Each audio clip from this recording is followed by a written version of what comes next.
Imagine cutting your costs in half. VTEX, the enterprise platform offering commerce, OMS, marketplace solutions, and much more, can help you reduce your total cost of ownership by at least 50%. Trusted by global leaders such as Carrefour, Walmart, Cencosud, VTEX is the go-to choice for both CIOs and CEOs who demand excellence. Discover how VTEX can elevate your business today. Visit vtex.com or click the QR code on your screen. Let's go to the episode.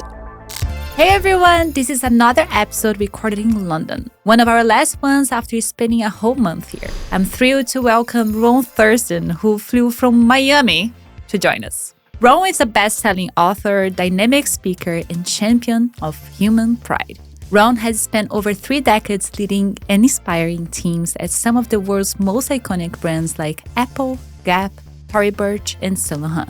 He is best known for his best-selling book, Retail Pride, and today he's here to talk about his powerful new release, Human Pride, Optimizing Your Human Potential in a Digital Job Market, which is officially available starting today. In a world increasingly shaped by AI and automation, Ron's new book is a bold call to action, a guide to embracing our humanity, owning our unique strengths, and future-proofing our careers. We'll dive into how individuals and leaders can unlock their greatest potential by lighting up what Ron calls human pride, and why that is more critical than ever. Here's Paula Macaggi, and this is episode 68 of my show. Welcome to OFFBounds. Ron, I can't believe we made it here in London. Yes. You came all the way from Miami. You brought the sun. Welcome to OFFBounds. Thank you. Thank you, Paula. I remember meeting you in person at NRF for your birthday party. For my 32nd birthday was party. Was it 32nd? Yeah. Okay. Yes. I couldn't remember which one. I didn't want to guess. It was just 6 months ago. And we've been friends ever since. Yes, so I'm so proud of you for doing this. I think it's wonderful. You. I think we're going to be talking a lot about pride today. We are. We are. I'm proud of you too. It's my favorite word. Yeah. Just to give everybody a little bit of who you are, right? Like you've been in retail leadership for more than 3 decades. Long time. We're not going to say how old I am. Not 25, of course. But there's something in your experience in leadership, in many of the brands you work, that is this word pride that we mentioned, right? Mm-hmm. What is this human pride that you talk about?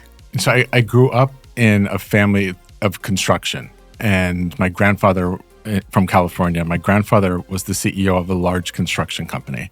And what I discovered early on as I started to travel with him, I went to job sites starting at like 13, 14, 15.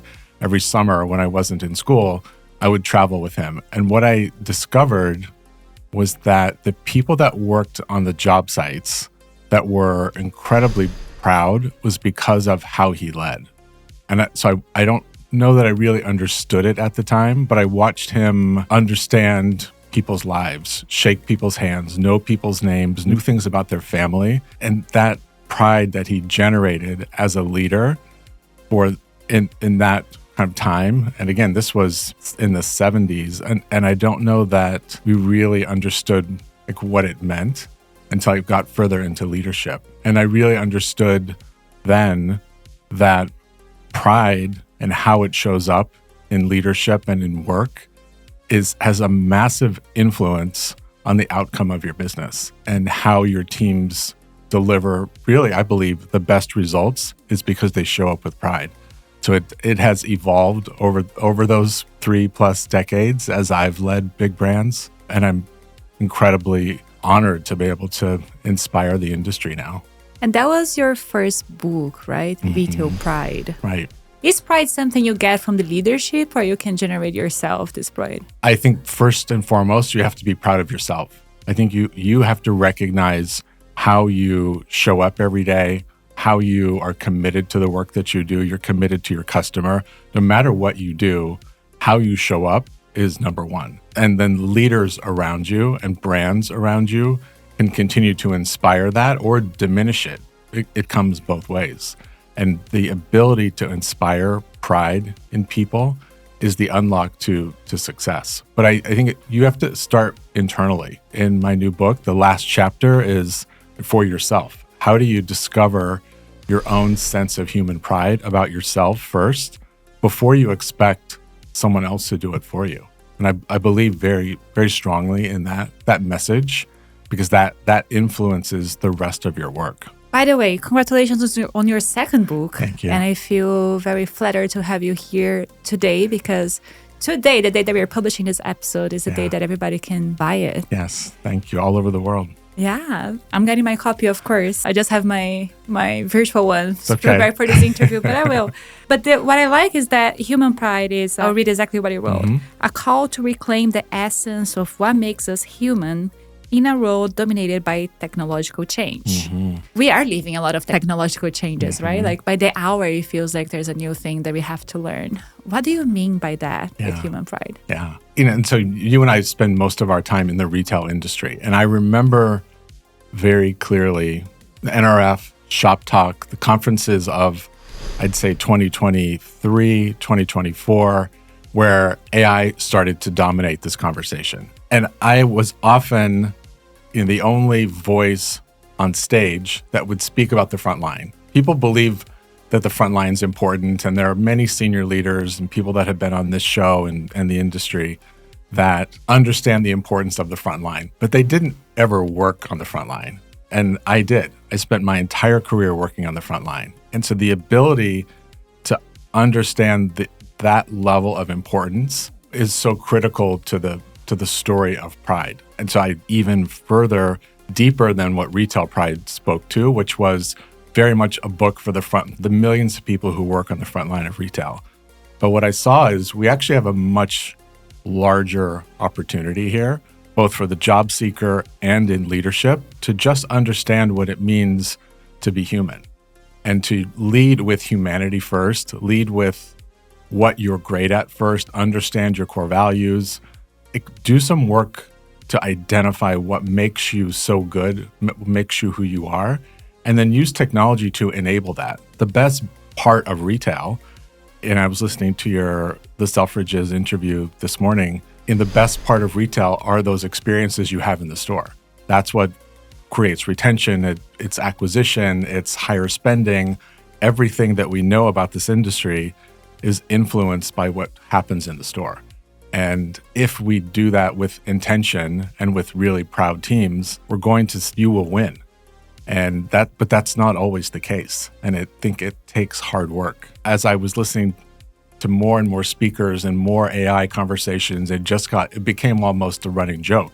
Like, how many times can you use AI, in a 30-minute presentation on stage? And it can be many, yeah. It can be, and it was. It can be a few dozens.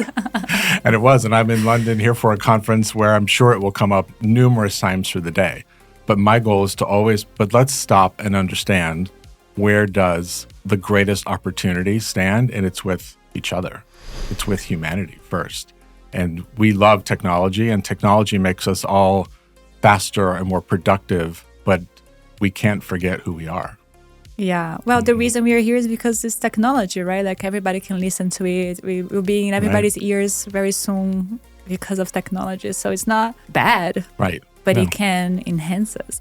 And what I like about this AI topic that we can shut up about, it's also making us question what is humanity, right? Like, it's giving us like, wait, what is my role with that? Right. What's my place too? Yeah. And I think to your question earlier about the root of human pride was because I got this immense sense of fear from people about, what am I going to do? Is this going to replace part of my work? How do I navigate the future knowing that technology is moving faster than my skill set? And I have the luxury, as working with NRF, is working with the NRF Foundation. And they bring in about 1,200 of the best students across the US that are all studying retail. And some of it's in buying and design and planning and supply chain. These are the best of the best students in the US that are studying retail. And I get to speak to them, and I get to have smaller groups throughout the year and speak to their clubs that are across universities across the US. And they're nervous. They are honestly like, I don't know what my job will be in 5 years. Does anybody know? But nobody does. And so, But rather than panic, my response is, you're right, you don't know, but you can understand what your unique skill set is and how that contributes to the future of work. Because no one can replace you, but your dream job may not exist in the future. So be willing to think differently, be willing to respond differently, to not think about your career in such a linear path. And adapt, right? And be willing to adapt, be willing to be curious enough to change your course, because technology is moving faster than your ability to study what your future will be. And that, for me, that's motivating. For other people, that's terrifying. But we can't ignore what's happening in the world. Yeah, and what I like is that your book is divided in 3 parts. So for the job seeker, that's what we're just talking about. For the leaders, which also has its challenges, right? Like we all have to adapt on how we're going to manage our teams. Right. And then for yourself, we talked about briefly. In chapter 1, it says that the candidates should not compete with technology, but complement it. Yeah. What do you mean by that? This is where job search of 2025 gets really scary, because just recently speaking to a group of students at FIT in New York, and they said, sometimes my interview is via AI, where it's just questions that pop up. I'm on video and I just have to respond to the questions and they're recording me. Sometimes it's Zoom, sometimes it's a phone call, sometimes it's in person, sometimes it's a panel. And that is very scary. It's scary. Yeah. Like, well, I haven't been to this. But that's the job search of 2025. And my response was, you have to be good at all of that. And you lean into what's best about you if it's AI and they're just questions flashing on the screen, practice. You have the ability to work with someone, sit with a friend or family, and practice with flashcards. Just put questions down that you think will come up. Use ChatGPT to say, give me the questions that are most likely to come up in this interview, and practice. Then practice on Zoom. How do you show up? How do you look great? How do you have a good background? You need to be able to do that. How do you show up in person? What questions do you ask? What homework have you done? And again, these are primarily students who are studying mostly fashion, but some part of the retail industry. Are you working in a store? Your career should begin in a store. And that's not always their first choice. And I said, but if you want to work just name your favorite brand in the corporate office in some capacity, the best thing you can do is get a part-time job in their store. And just right there. I think it should be a requirement for every company. To work with us, we have to do 6 months in a store so you understand the dynamic. So you can make decisions, right? You make decisions. Yeah. That's how when you think about customer experience and brand positioning and product feedback, all of that happens in the store. And so the ability to say, how do I show up as the best version of myself in an industry that is highly competitive?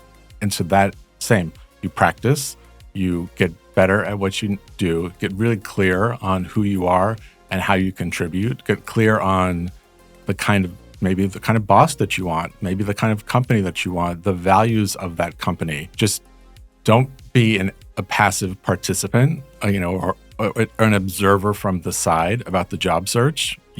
It's not easy, and recognize that it's not easy and be better than what everyone else is going to show up in. And that's pride. If you intentionally put work into being a great candidate, you are showing up with pride. I don't know that they know how to articulate it that way, but I could see their faces I've never thought about that. They were really kind of shocked by that. You're at FIT. You're in one of the best fashion schools in the world. If you're not already doing that, you're late. You've got to change the way you think about your future. And I think there's something in mindset as well, that you want to be so perfect that you get stuck. I think giving the first step too, right? Until you get better, it's not gonna be perfect at first, but you're gonna start improving. So that's what your point of practicing. Practice, and that's anything in life. Isn't going to just be an easy, I went to school here, so therefore I'm going to have this opportunity or have this career or work for these brands. You have to work harder, and that opportunity is right there. But when I think about human pride, it's, well, then what did you do that no one else can do. What is your story? How do you tell your story? And so I even said to this group of students, and it was my first question of the thousands of people I've interviewed just working in retail, tell me your story. And that question stumps most people. They don't know where to start. I mean, I think like if you haven't had any particular experience, like what exactly do you want to hear, you know? So think of something. They looked at me blankly when I said that. I said, your first response should be, I chose to go to this school because I'm from X city. I chose to go to this school for this reason. And these are my goals. This is how I've contributed. This is what I've done at school. So there are things you can do to start to craft your story in an interview that will immediately set you apart. So do that. And I think like even like showing that you are willing to work on the store floor and grow from there, I think that would be very valuable for the leaders, right? To hear. Correct. And without being asked to do it. Say, my dream was to work at this brand. Therefore, this is what I did to get there. And what I love is that the majority of these students are women. And so I will say to them, do you know how many women are on the senior leadership team of that brand? So ask. If you don't know, how many women are on the board of directors of this company? It's a great interview question. How many women have been promoted into a senior leadership role of this company? If the person interviewing you can't answer that question, then this is probably not the right company for you, if that's important to you. So discover what's important and then ask questions that are rooted in your own set of values, and choose companies and choose leaders who can reflect that, because that's where really you show up in a different way when you know that your work is contributing to your personal values. I write a lot about that in the book because that's where magic happens. You know, you're contributing in a way that is important. You're doing work that you enjoy. You have a supervisor that's providing feedback and career growth opportunities. That's an unstoppable business model. But where it all falls down is 6 months into the job, you say, oh, I wish I would have known that. I wish I would have asked those questions. Now I'm unhappy. Now I need to start another job search. Have you gone through all of that when you started? Or you were lucky to get Pride? I love this industry so much that I have always been a student of it. I studied fashion design and I studied retail merchandising. I have two-year degrees. I don't have a big formal education. I went to a trade school because I said, I have to get to work. I have to find a way to work in this business. And I was lucky enough to start at the Gap when late 80s, early 90s, when Gap was really becoming the powerhouse that it was and now is, you know, again. It's going back. It's coming back, which I'm so happy to watch that grow. But the power of pride shows up in brands. And so when you understand that, you can then choose. And being a student of the industry, who is that next company? So I was very proud to run Apple stores very early on, 2008, 2009. And that's a great case study too, right? Great case study. To launch early, I launched iPhone 2 and the iPad, which everyone hated in the beginning. Like these products that were really industry changing. Bonobos changed the business model of what a retail concept, and I'm very proud to have created that. So being a student of this business means you make smart choices. And one of your chapters is unlocking the potential of human pride, but that's on the leader side.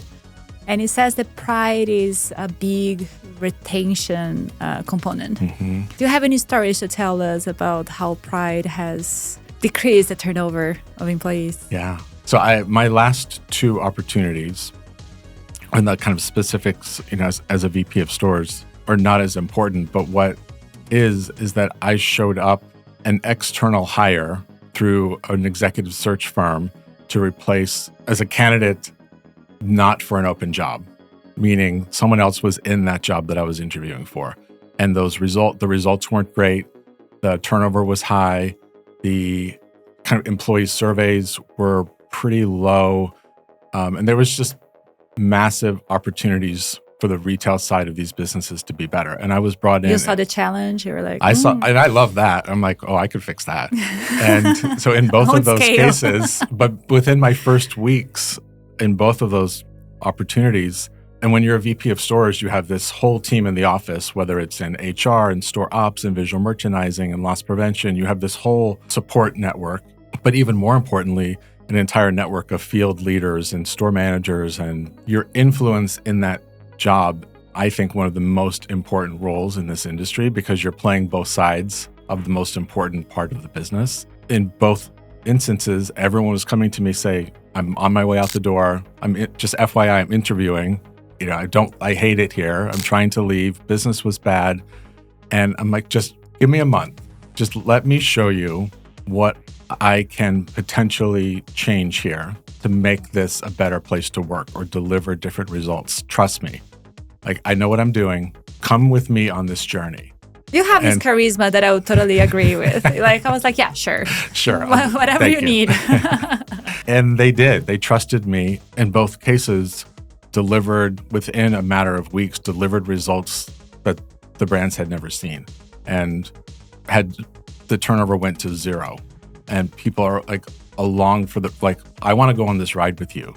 I want to see what you can do. I want to think about how our work can be different. And some of that is very strategic in, I want you to see me do it. So this last company, they had done all of their field communication via conference call. Even when we had things like Zoom available to us, this particular leader just liked doing them on old school conference calls, which, by the way, working in stores, no one ever pays attention to, because you're probably listening at the register and you're trying to ring up a customer. You're not paying any attention. I wanted to see everyone in the field every week. And I wanted them to see me and the leadership team and how we served them. And every week we talked about progress, and every week there had to be progress. And I visited every store in North America. And it's like that idea of like, you get in, you rally people around you, you increase the level of pride, and they will do things that they never expected that they could. It's a leadership skill that many people have, but it certainly works in retail because that work is so hard. You need to know that you have people in the office that are cheering for you, that are there to support you, that are there to provide. That we're visible, right? I think like sometimes you might feel that you're not being seen, period. Right. I'm just a number, or who cares if I do this, or who cares if I don't do this. Right. It's true. And the ability to then deliver results that they didn't expect because they have that kind of sense of optimism about their business changes the industry. And my last role actually at Gap was head of visual merchandising for much of the country. And same, I had, I think, 450 stores total. But same, we would set the merchandising, but then I would travel the country and teach visual merchandising and take a store from looking very mediocre to like, wow, with 50 people coming in from all over the country. And then you just keep replicating that.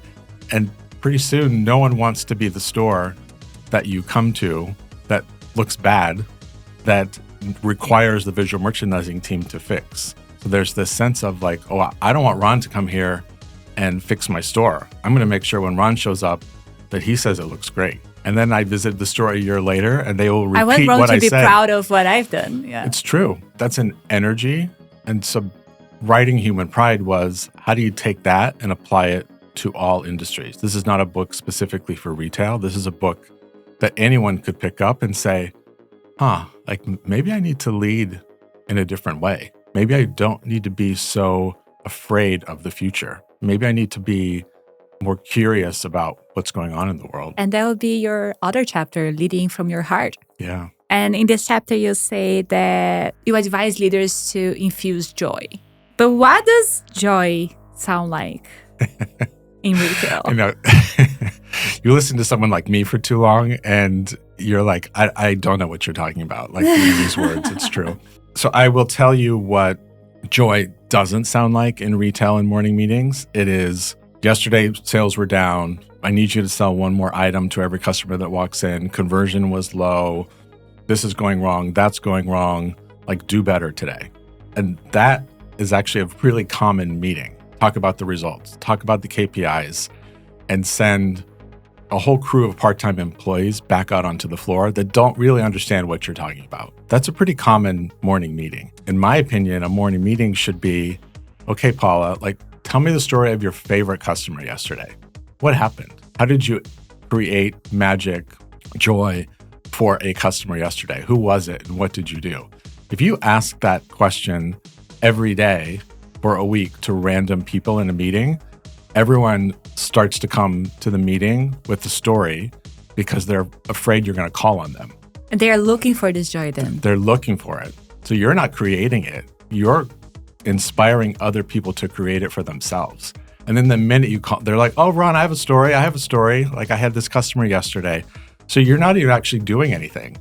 You've just set the standard for what you expect people to do. And so then you're going and looking for the opportunities to create joy because you want to share it the next day in the morning meeting. And when we were in the Lush store, you and I were together yesterday at Lush here in London. I spoke to the store manager there for probably half an hour. I remember I had to go to get a coffee. I was like, well, I already know this story. I couldn't stop talking to him because he was sharing things that Lush, as how it operates. They have this kind of ability for anyone in the store every day to give away one free product. And that surprise and delight idea is how you then create joy with your customer. You may see an opportunity to give away a bath bomb, which costs nothing really for the company, but is a massive influence in joy. So you find stories, you could ask questions like, tell me how you supported someone else on the floor yesterday. How did you do something for someone else that you worked with? How did you support each other? Who would you like to compliment about something you observed? So it's very human. I don't talk about goosebumps. Oh, I love that. I love that. I don't talk because about that's so true. Like when you can give joy to someone, like when you are in this mood of giving joy to someone, is that person that is receiving joy, you're getting like twice of that. Exactly right. Right? Like right. It gives you pride. Right. It gives you pride. And so think about this industry in brick and mortar retail all over the world that can have this reputation of high turnover, high part-time work. You do it because you don't have other options. Like there's a lot of kind of negative connotations. And I've spent now the last 5 years since Retail Pride came out working on changing that perception. And one thing that still shows up for me today is I'll walk through a mall anywhere in the US and someone will recognize me from a store. Like, oh, Human Pride. And they'll go into Retail Pride. They'll go into the stockroom and grab their copy of Retail Pride and say, we use this for our morning meetings. My district manager bought this for us. I heard you on a podcast. So that mission of changing how people think about this industry is really what I set out to do. And it's so big and, there's still a lot of negativity and it's certainly not getting easier, but I'm working hard every day to change that joy because that's what retail is. That's why you're there. If you're not comfortable having a conversation with a stranger, potentially hundreds of times a day, think of an Apple store, then this is not your business. And your ability to create that every day with strangers is the most beautiful part of retail. I don't care what you sell. It's the best part of retail. I love how this is such a big purpose for you. Like it comes from literally your heart. You can see your eyes lighting up. Thank goodness we have video, right? Thank you. And one thing that you mentioned that I never thought about before was the multi-generational workforce, which is like a mosaic. What do you mean about these challenges? I mean, I can totally imagine the challenges, but is there a way to fix that? Yeah, I wouldn't say fix. I would say learn how to complement each other. So there are a lot of stereotypes about generations and how they work. So I'll give you an example of all these kind of 20, 21-year-olds at FIT a couple of weeks ago. I said, one of the things you also have to battle is perception about how you work and how you show up and how you maybe don't have the ethics or the commitment that someone older does. I said, people already think that about you. So how will you change that? And in my opinion, in retail, you put 4 generations of people together, what a beautiful way to learn. Like eliminate the stereotype and say, well, what can I learn from you? I'm 60. What can I learn from you in year 20? And what can I teach you and what can you teach me? Like, don't divide, actually put people together. And because your customers are all ages, how can we learn how to ask great questions and be curious?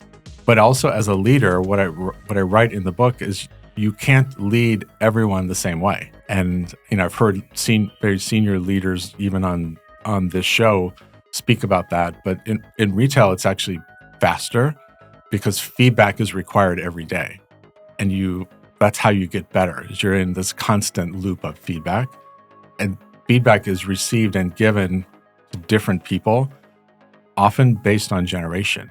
So you have to actually be curious and say, what's the best way for me to communicate with you?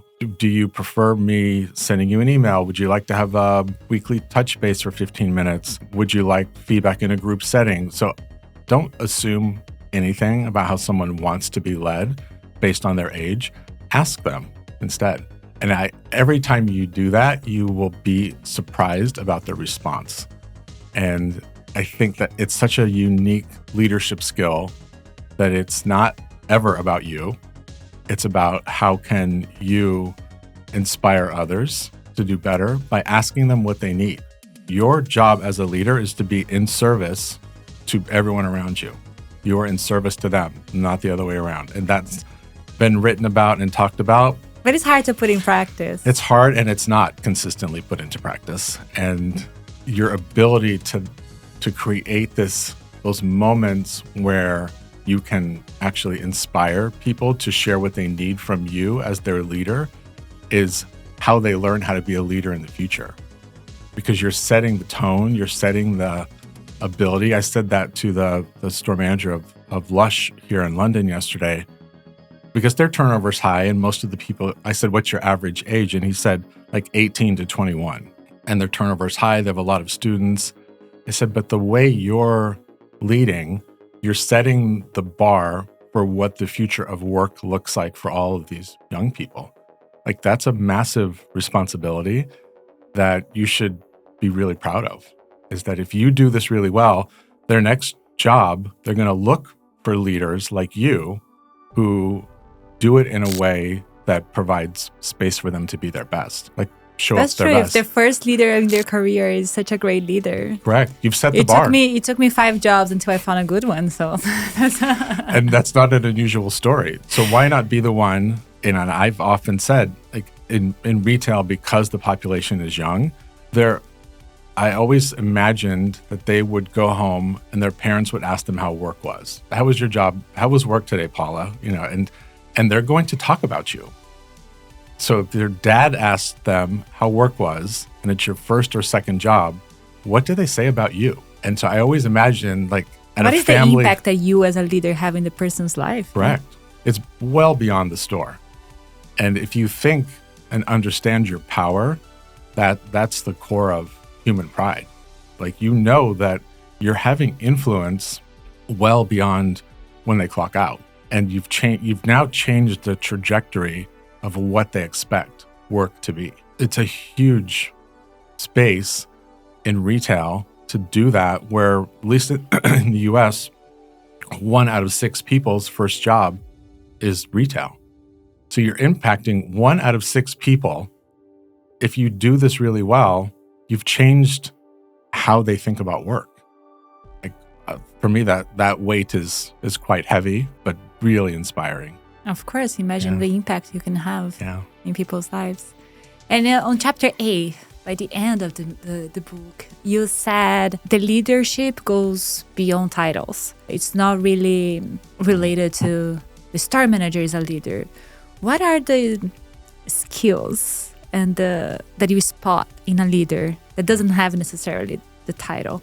I love this because that's our job in leaders, is to inspire future leaders. And so I look for people often who are highly curious. So they want more, they ask for more. What are you doing, Ron? Like, why do you do that? What's next? Can I take some of that away from you? I love people that have done that in my career, that they lead with with empathy. They think about the customer differently. They think about the experience in the store from a visual merchandising point of view, from a fixture point of view. Like every part of the business, you think about how is someone experiencing this space and ask smart questions.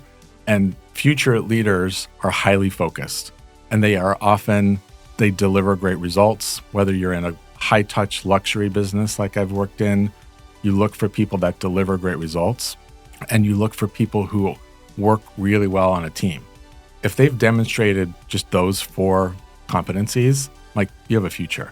And I could tell endless stories about very young people who I was like, you have a spark. There's something about you. And the first time someone hears that, they're like, really? Like what?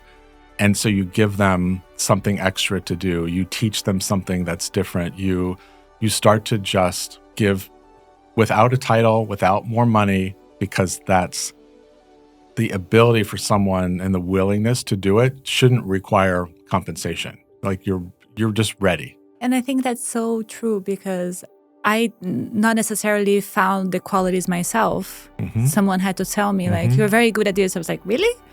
It's just natural, right? Like, and I think it's important for someone else to point out, like, hey, you're very good at this. Yeah. I see that your talent is this. Right. And that's how you find your call, I guess. Right. And so what I love is that in this business, you could travel any country in the world, take your top 20 top performing stores. And so I'm going to visit the top stores in the world, and I'm going to sit with the teams. I'm going to ask them questions. I'm going to find out why their business is better than other people. That store will be filled, number 1, with pride. And number 2, filled with talent that can potentially lead other businesses. I have found it without exception. High potential people work in stores that are outperforming the rest. And so you say, I see the results you're delivering on paper, but now that I'm here, I feel it. I'm experiencing why this store is outperforming, and who are the people and what is their next step. And it could be an assistant manager that is ready for their next store that no one had ever seen before. Like you're part of a winning team. That's how do we exponentially grow that? So that's our job as leaders, is to find those people and to identify their greatness and help them grow that for you. Funny, this weekend I went to Lululemon at Regent Street, and even posted about it, because I've been to Lululemon's, let's say Fifth Avenue, I went a few times. And then I went this weekend. And probably like when I go to Lululemon, I know exactly what I want to buy. Like, oh, it's that shorts that I want to have. This visit that I had this weekend, I'm 100% sure that there are a few high performers there, because I spent a lot more than I wanted. And I remember Gabby, the girl who was in the fitting room helping me a lot. Like, she was incredible. Everybody was incredible. The cashier, the person that was helping me on the floor, that told me where the fitting room was, and etc.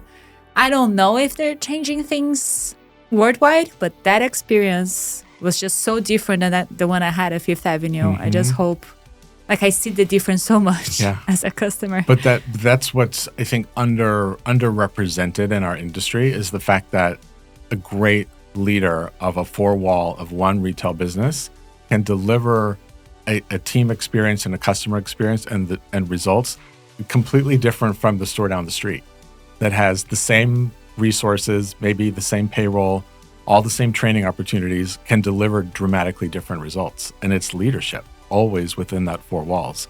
And so even as a vice president of stores, I never took credit for it myself when the results were good. It was because we found the right leader in every location. And when that happens, I mean, you become unstoppable. I use that word a lot in the book, but I'm not exaggerating. You become unstoppable because you've created this space filled with people who are exceptional at what they do, and everything changes. And so when brands, so in that example, they probably have an incredible store leader who is hiring the right people, training, developing, holding them accountable, creating change as needed, and delivering great results. And look, you're sharing it on a podcast. That's the fourth time I'm sharing about it because it was just so surprising. That's the thing. I wish I had that experience everywhere I go. So yeah. Right. And you said that people should, the readers should have their top 3 non-negotiables. Mm-hmm.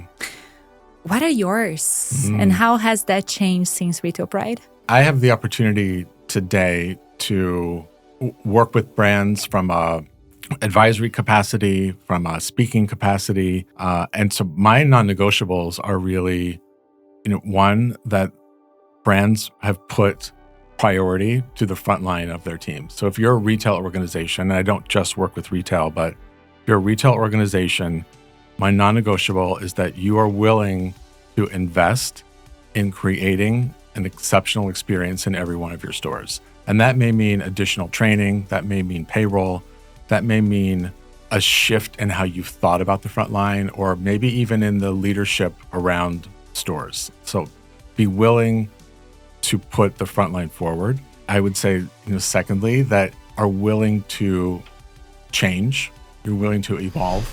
And so I think in this, as we started this conversation, your willingness to understand that the future is going to be different than what we're experiencing today, that you have to be open and empathetic and think about that in a different way so that when the changes happen, that you create space for that to be successful. So open, that we just often in this industry are filled with, that's just the way we've always done it. We've tried that and it didn't work. All of this doesn't work for me. I'm like, I'm sorry, but I'm going to teach you a new way. I just have enough experience. Correctly, let me teach you. You've just never done it in a way where you've seen success. So let me show you something different.